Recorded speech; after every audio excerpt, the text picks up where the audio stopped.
Full time. Arsenal 1, Ipswich Town 0, and Arsenal's gonna hit obviously go ahead and obviously collect 3 points. And I think I had thought that Arsenal would go gung-ho, but they got the most important package of it all, because we know to it that Jose Mourinho was one of those managers that whose team never went ahead to score very many goals, especially when he was at Inter Milan and FC Porto and Chelsea, but they obviously kept clean sheets and they went ahead to obviously win games. And this is where the saying gets right, or is really proven right, that clean sheets win trophies and goals win matches. Because today, if Arsenal never went ahead to keep a clean sheet, they would have found themselves in a position of not really doing the needful of really collecting in 3 points, because all they had to do positive was to score this one goal from Kai Havertz. 23rd minute, a cross was being brought in, and it was brought in by Martinelli. It really swung over the mouth of goal to the left half space, and then Trossard went ahead obviously get hold of that ball, and he ran towards the byline, put in a very killer cross that went past 3 defenders, and Kai Havertz made that back post run and went ahead and obviously tapped into that ball. It's one of the easiest goals that you'll ever want to obviously see your team really score. But you have to give credit to Kai Havertz for that run he made on the back post. That run was really very important. It's the run that obviously went ahead to say to it that everything was made to count by Kai Havertz. So smash the like button, comment and share. For all you watching us for the very first time, endeavor to subscribe to this channel so as not to miss out on stories that we do upload in here on a daily. Rokani David is my name, and hope you guys are really having fun from wherever you are. And this is the channel that brings you your latest news and information as far as everything is really concerned. And remember, we are powered by Mono Gadgets, dealers in brand new phones and brand new laptops. And even if you want used phones and used laptops from the United Kingdom, call them on +256 70 99 88 665. You'll thank Rokani David later. They also have affordable smartphones that obviously are really good, that you can really put on your wrist and you really enjoy. Those are the smart affordable watches. Mono Gadgets, you can as well find them on TikTok and search for Mono Gadgets, and you'll thank me later. If you want to surprise your loved one, your relative, your sister, your brother, your sibling, your parents, name it, you know, they'll do the needful. They can really pack it very well and obviously do the delivery, especially for those people in the diaspora. You can as well contact them and you'll thank me later. Now, Kai Havertz went ahead and scored a very beautiful goal. Good cross coming in through from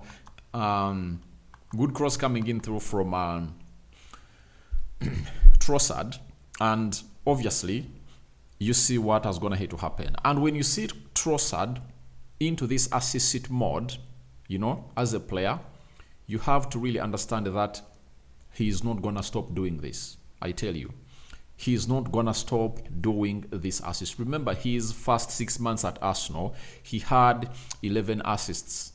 I think he had 12 assists, you know, in his first season for the club of Arsenal, and those assists came in through from the Premier League. Now, if you're really lacking a Bukayo Saka, a player that had 10 assists on his name, out for 8 weeks, you need some other player to obviously raise up to the occasion and obviously raise up his hand that I'm really gonna take on the mantle to obviously create assists for the club of Arsenal, because that's what Saka gives you. Saka had gone ahead obviously improve his game this season.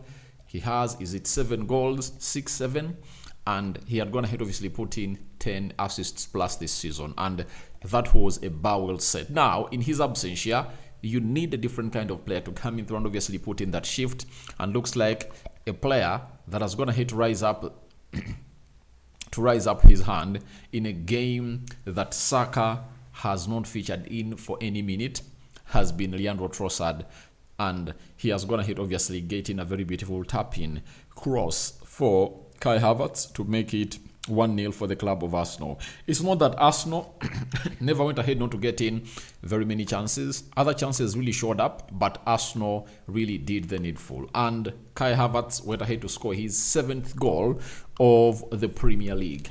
And this is what people have always gone ahead, obviously, call for. And I think they've gone ahead, obviously, get it from the man himself known as Kai Havertz, because he's really that great. He's really that great. And I just love everything that Kai Havertz does. You know, sometimes you come in games like this when you are really challenged. You get? Every time you are challenged, you obviously come up and say, let's live up to the expectations. You know, I have lots of things to talk about. The referee, I think he never officiated this game very well, and I'm really going to go hard at VAR at a certain point X.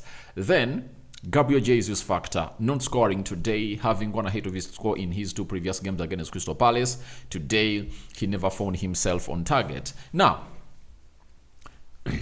a clean sheet has been kept by the club of Arsenal, you know. I think it has been... They last kept a clean sheet when they're doing with Everton 0-0. And David Raya has come up to obviously keep a clean sheet. And I think he kept more clean sheets than any goalkeeper last 16-17, right?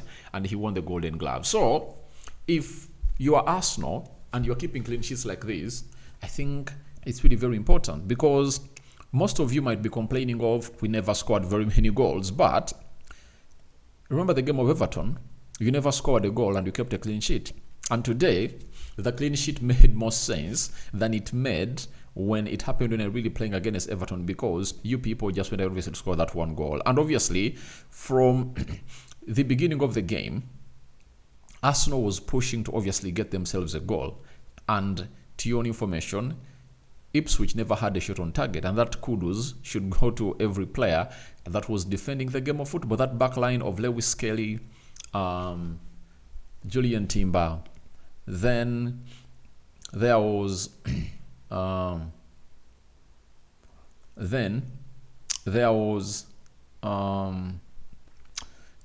Magalhaes and Saliba. They went ahead to do a very wonderful job. I saw the likes of Kai Havertz, by the way, intervening into that shot. I think, was it Hutchinson, when in the last minutes of the added time of the second half, Kai Havertz went ahead, obviously defend very well, and that shot of Hutchinson went ahead, obviously deflect of his arm, but he had really put his arm behind. You know, it's a norm that every time you're really defending, you have to obviously put your hands behind, and that's what Kai Havertz did, and he never found himself in a position of really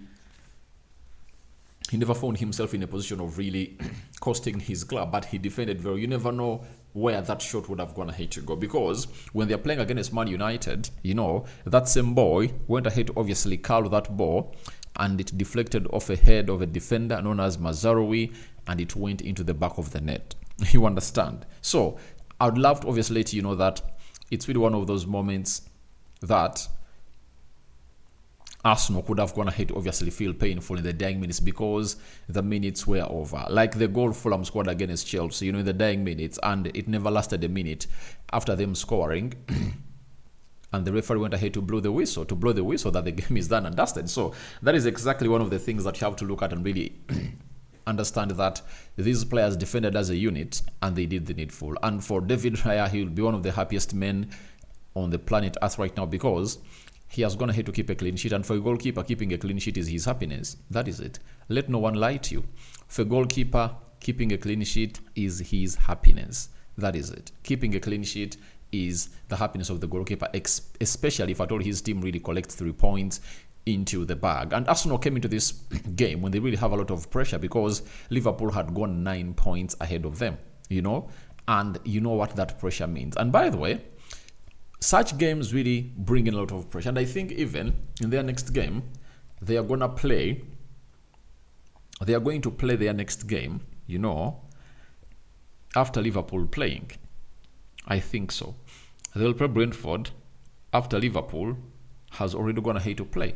That's what I really think. So Arsenal needs to obviously compose themselves in such moments a lot, because looks like they can really take themselves to the next level. And with the pressure, they came up and they got the job done and dusted. And I'm like, kudos to the club of Arsenal. And Martin Odegaard was really brilliant into this encounter. But there are moments where I felt that the referee was really very, very, very, very bad. And this officiation, even VAR, they need to be called out for this tackle on It's not a tackle. This is a ridiculous foul onto the ankle of Martin Odegaard. We all know to it that Martin Odegaard has a problem with his ankle, not so? And it's one of the injuries that he has gotten in the previous past that is going to keep him out for a very long period of time, not so? Now, you find someone coming up and is like, he's going in for that particular for that particular body part. And when Odegaard went down, everyone thought that it was just a simple foul. And on the repeats, obviously, it looked nasty. And I'm like, where is VAR in here? Because for me, I believe this was supposed to be a red card. This is a straight red card. This is a send-off offense. To me, I don't know what your thoughts are about it, but for me, this is a send-off offense. And that offense is really one of those that we look at and obviously understand that it's not going to be taken lightly by the people at Arsenal. And VAR went ahead to obviously review that, and they never obviously came up and obviously said it's supposed to be a straight red card. You understand? So these are things that I look at and I'm like, the inconsistency of VAR is really continuing day in, day out, and I don't know what people are really going to do to obviously stop this, because this nonsense is supposed to stop. You get?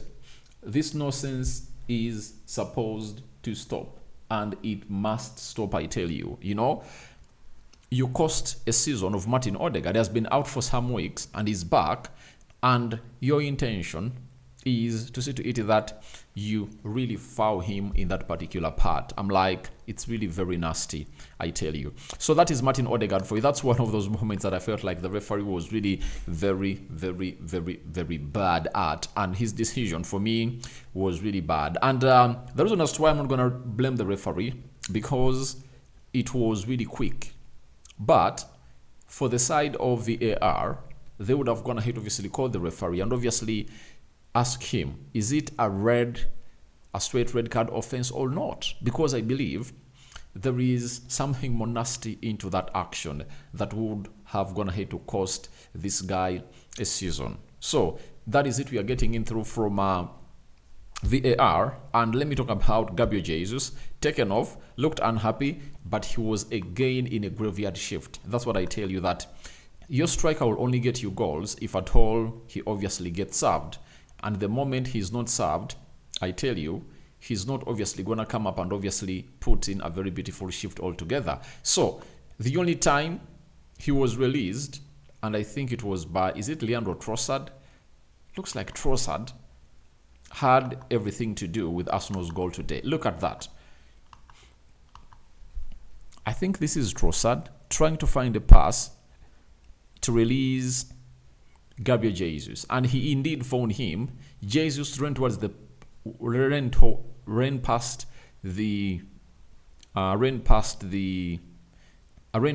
the byline and went ahead, obviously nutmegged the goalkeeper, and the ball went into the back of the net, but it was ruled out because it was a clear and obvious offside. You see, I think this is the only time I saw to it that there was a deliberate effort coming in through from the players of Arsenal, looking out for their number 9. And this is what I've always gone ahead to let you know, that before you obviously complain of us not having a typical number 9 or what, we need to see close to 3 times. Let it be twice, 2 or 3 times, when these players of Arsenal are deliberately looking in for a player of Arsenal to release. I want to see that on several occasions, right? I want to see it on several occasions. That is it, coming in through from the side of Arsenal and Ipswich. But I think they played very well. They had a very good position. They played a very good game. And if someone looks at the result, he will be like, Arsenal scored only 1 goal. That means Ipswich was all over Arsenal. But have a look at this, and then you'll get to know that it wasn't like that. It was a different scenario altogether. Arsenal had 13 shots. Ipswich had 3. Arsenal had 5 shots on target. Ipswich had 0 shots on target. 68% ball possession by the club of Arsenal, and Ipswich had 32% ball possession. 668 passes completed by Arsenal, and Ipswich completed 317 passes. 90% passing accuracy by Arsenal, 81% passing accuracy by Ipswich. 7 fouls by Arsenal, 12 fouls by Ipswich. 1 yellow card issued to both sides. No red card was issued to either teams. 1 offside to Arsenal, 2 offsides to Ipswich. 5 corners to the club of Arsenal and 1 corner to the side of Ipswich. And for the corner, I think this guy came close. Gabriel Magalhaes. I think it was like the 4th corner of the game in the second half. You remember, he got a free header and he netted into the side net. That is Gabriel Magalhaes for you. Looks like their chemistry is not really working out well when it comes to obviously scoring those set pieces. But no team has gone ahead to score more set pieces than the club of Arsenal. And I think no team has gone ahead to keep more clean sheets in the Premier League than Arsenal. And I think they are really trying to do the needful, and they've gone ahead to obviously concede the fewest number of goals in the league. It shows you how good Arsenal has been and how they're really fighting hard to obviously get up and running into the mix. So that is Arsenal for you, and that's how the stats were, and they obviously show you that Arsenal were onto the huge side of really winning this beautiful game of football. Now, let's go to the table and see how the Premier League table is really looking like.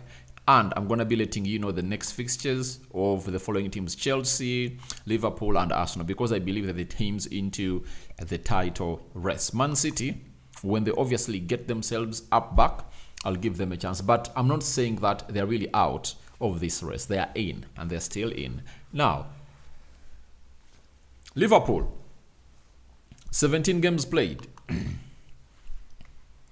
They're having 42 points. They've scored 40 goals and they've gone ahead to concede 17, and they're having 42 points. Arsenal, 18 games played, 1 more game more than Liverpool, and they've gone ahead to obviously score 35 goals, and they've gone ahead to concede 16. They're having a goal difference of 19 with 36 points. Chelsea, 18 games played, 35 points. Nottingham, 18 games played, 34 points. Newcastle, 18 games played, 29 points. Bournemouth, 18 games played, 29 points. Man City, 18 games played, 28 points. Then Fulham, 18 games played, 28 points. Aston Villa, 18 games played, 28 points. And Brighton, 18 games played.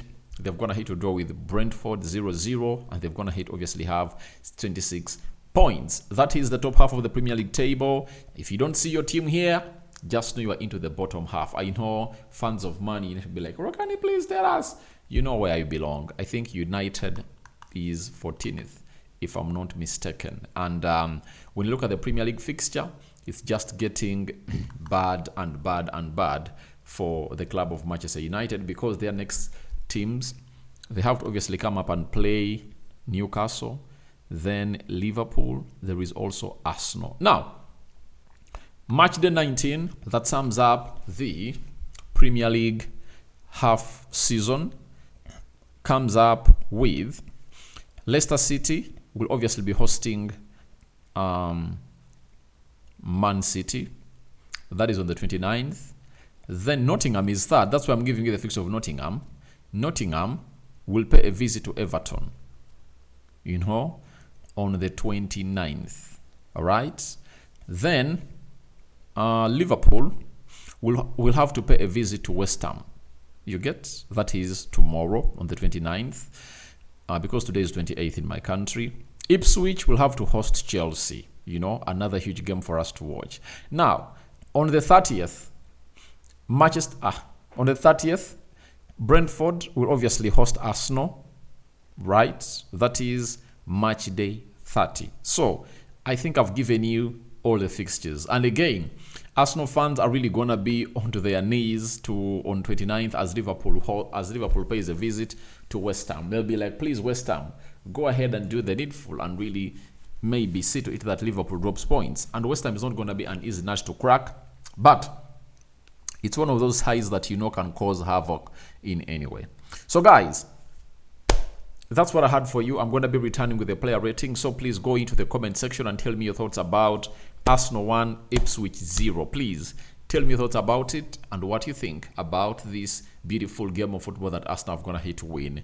They've gonna hit to win another game of football, and I think they are at 36 points as the club of Arsenal. If Arsenal had not gonna hit to drop points against Fulham and Everton, I tell you what, they would have gone ahead to be a little bit close to the side of Liverpool. I sign out. Bye-bye.